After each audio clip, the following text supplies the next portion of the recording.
data you provided is really compelling, and I'm glad you're sharing it. I wanted to talk for a moment about transportation, and I actually got this really great letter from a third grader asking me to look into flat buses versus round buses. I think actually we all got it, but from a Marshall Road student. But anyhow, I think what I heard when I was at schools the last few weeks is most families are understanding when the bus is delayed, and I think they're understanding more and more that we do have a shortage of bus drivers, just like there is nationwide.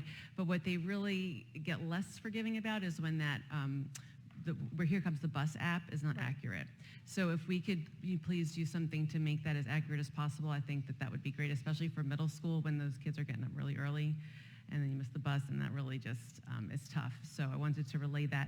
Another idea that a parent shared with me was when you have that transition from elementary to middle, so like in some places, like for instance, Thoreau Middle School, you've got kids who may have never taken the bus because they've been walkers. Right. And now they're getting on the bus, they're getting really early. And someone said, well, couldn't there be like a hub where maybe, can the walkers go to school like they've been doing, and we pick up at Flint Hill Elementary and get the kids over. So just some more innovative thinking about, does it have to be, bus stop to bus stop as we've done, or can we, kind of again, help, especially for students who have never, ridden the bus their entire K, through elementary career. I do also need to mention that I'm really frustrated with the continued, it's not an FCPS thing, I'm frustrated with the very slow response, if you can call it that, of county and state transportation services to fix ongoing problems.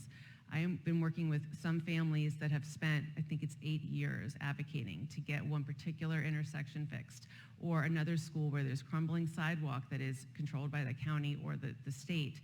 And if we are going to be tasked with being the instructional leaders and providers of this community, we cannot have our instructional leaders out on the corner directing traffic. And we can't, we just can't do it. So I really am going to be pushing hard because it's just ridiculous. Right. It should not be this way. So I would appreciate any of your help when you talk with your counterpart at the county, and then certainly legislatively, but it's not acceptable for it to take years to fix pedestrian problems. So Yes, ma'am. thank you.